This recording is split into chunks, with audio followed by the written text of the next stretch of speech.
සුබ දවසක් වේවා කියලා ප්‍රාර්ථනා කරනවා හැමෝටම.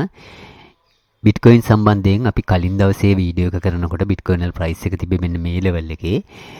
එතකොට එතනදී අපි විශේෂයෙන්ම පෙන්නලා දුන්නා විනාඩි 15 chart එකේ පොඩි බුලිෂ් ඩයිවර්ජන්ස් එකක් තිබීමත් එක්ක ප්‍රයිස් එක පැයේ රෙසිස්ටන්ස් zone එක දක්වා උඩට අප් වෙන්න ඉඩ කඩක් තියෙනවා කියලා.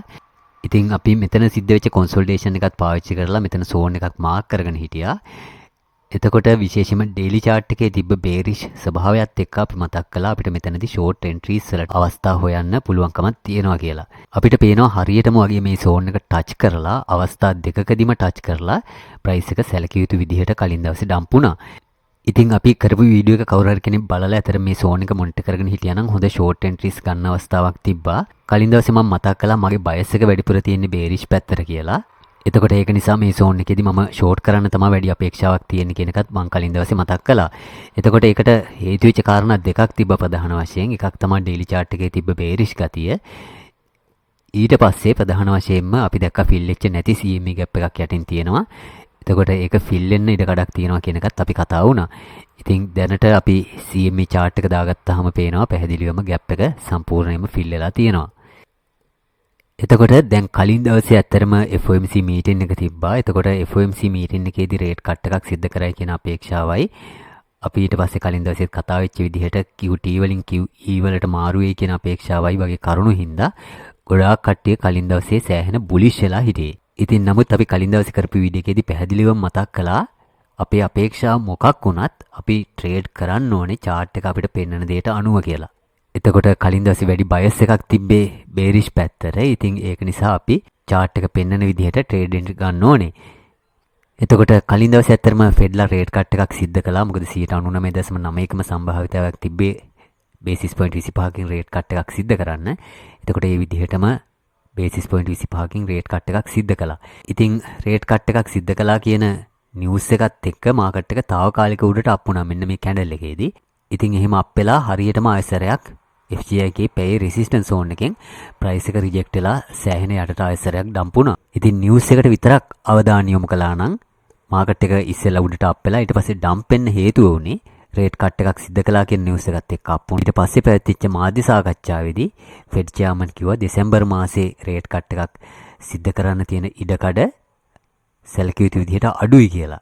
ඉතින් කලින් ඇත්තටම 90ක විතර සම්භාවිතාවයක් තිබ්බ දෙසැම්බර් මාසයේ රේට් කට් එකක් සිද්ධ කරයි කියන තැනට. නමුත් අපි දැන් බලපුවාම අපිට පේනවා මේ සම්භාවිතාවය 67.8 දක්වා අඩු වෙලා තියෙනවා.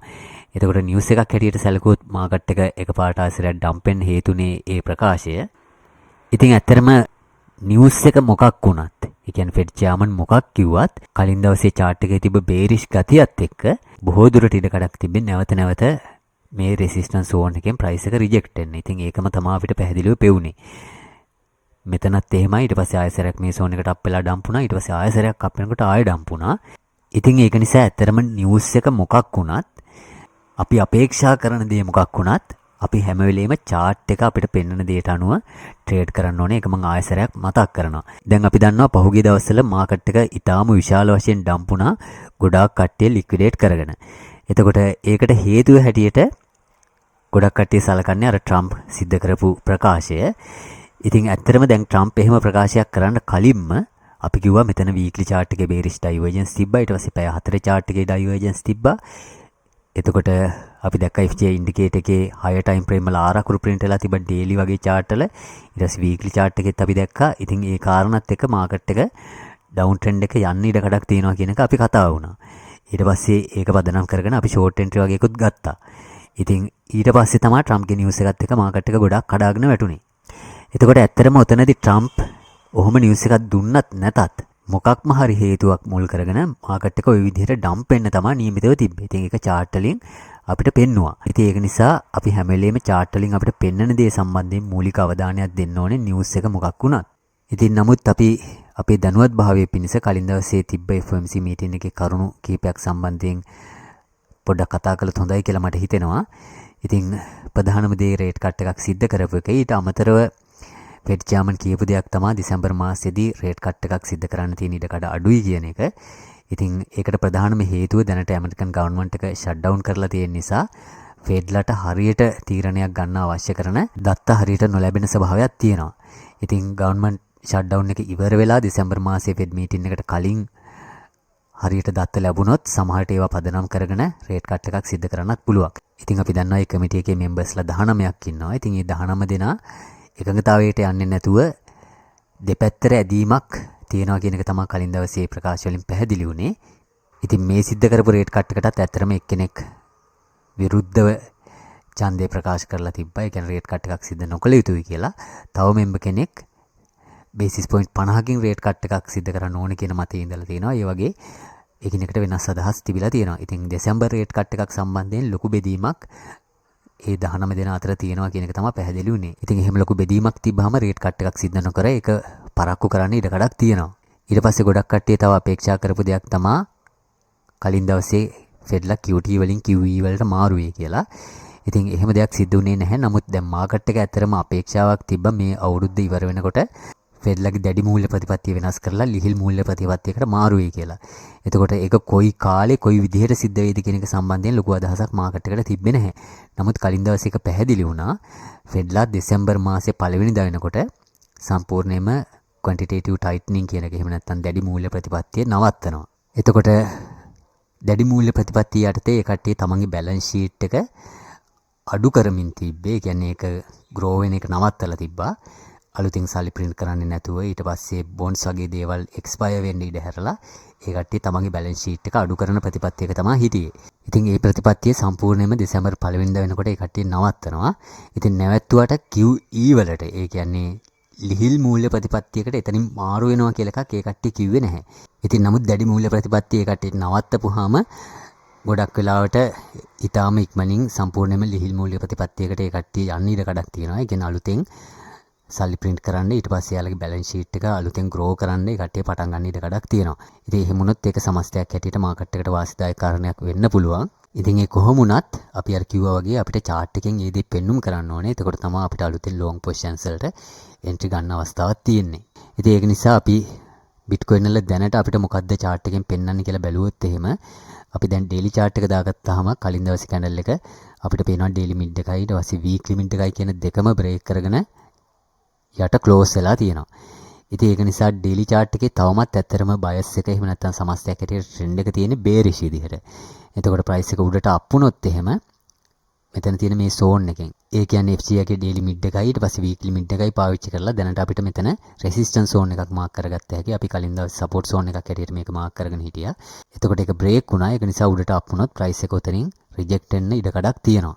එතකොට ඊට පස්සේ අපි පැය 4 chart එක දාගත්තාම දැන් පැය 4 chart එකේ ඇත්තටම FCA එකේ මෙතන ඉස්සකුරක් print එකගෙන යනවා.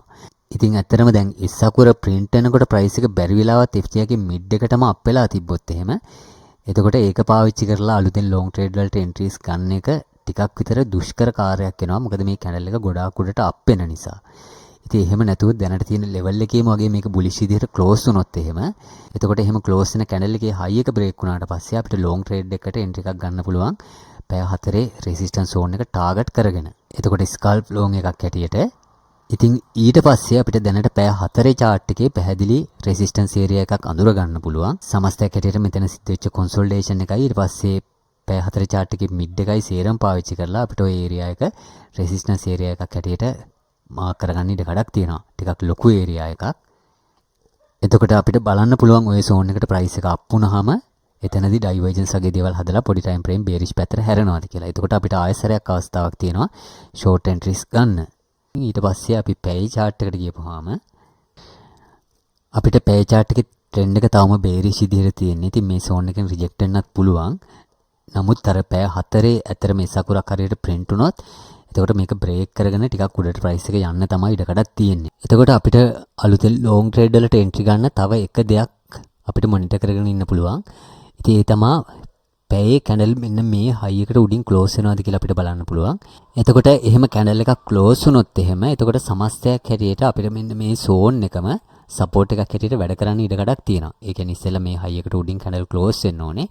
ඉතින් ඊට පස්සේ price එක ආයසරයක් මේ zone එකට retrace වුණොත් එහෙම අපිට මේ zone එකෙන් support එකක් හම්බ වෙන්න පුළුවන්. එතකොට price එක උඩට up වීමේ ඉඩ කඩක් තියෙනවා. ඉතින් එහෙම අවස්ථාවලත් අපිට long entry ගන්න ඉඩ කඩක් තියෙන්න පුළුවන්. අපි ඊට පස්සේ විනාඩි 15 chart එකට ගියොත් දැන් විනාඩි 15 chart එක bullish පැත්තට මෙතන හැරිලා තියෙනවා. ඉතින් කවුරු හරි කෙනෙක් අර පැය 4 කැන්ඩල් එකක් බුලිෂ් විදිහට ක්ලෝස් වෙනකන් ඉන්නේ නැතුව ට්‍රේඩ් එකකට එන්ට්‍රි එකක් ගන්නවා නම් විනාඩි 15 ට්‍රෙන්ඩ් එක බුලිෂ් පැත්තට හැරිලා තියෙන නිසා ඒ කාරණේ විතරක් පදනම් කරගෙන එන්ට්‍රි එකට කන්සිඩර් කරන්න පුළුවන්. නමුත් එහෙම එන්ට්‍රි එකක් ගත්තොත් එහෙම විනාඩි 15 ආයසරයක් බේරිෂ් පැත්තට හැරුණොත් ඒකෙන් එක්සිට් වෙන එක තමයි ආරක්ෂිත දේ. මොකද හරියට වෙනත් කන්ෆර්මේෂන් නැති නිසා. ඉතින් මම පුද්ගලිකව මොනිටර් කරගෙන ඉන්නේ පැය 4 කැන්ඩල් එකක් බුලිෂ් විදිහට ක්ලෝස් වෙලා ඒකේ හයි එක හරියට ටේක් අවුට් කරයිද කියලා බලන්න. ඉතින් එහෙම වුණොත් මම කන්සිඩර් කරනවා ස්කල්ප් ලෝන් එකකට වගේ එන්ට්‍රි එකක් ගන්න. ඉතින් අපිට මේ සෝන් එක ඇත්තටම තව ටිකක් පටු කරගත්ත හැකි ඔය විදිහට. එතකොට ඕක තමයි ප්‍රධාන වශයෙන්ම රෙසිස්ටන්ස් එකක් හැටියට දැනට වැඩ කරන්න ඉඩ කඩක් තියෙන්නේ. ඉතින් අපි පැය 4 RSI එක දාගත්තාම අපිට පේනවා පැය 4 RSI එක තවම ඕ සෝල්ඩ් වෙලා නැහැ. ඒක නිසා අවශ්‍ය නම් තව යටට RSI එකට එන්න පුළුවන්.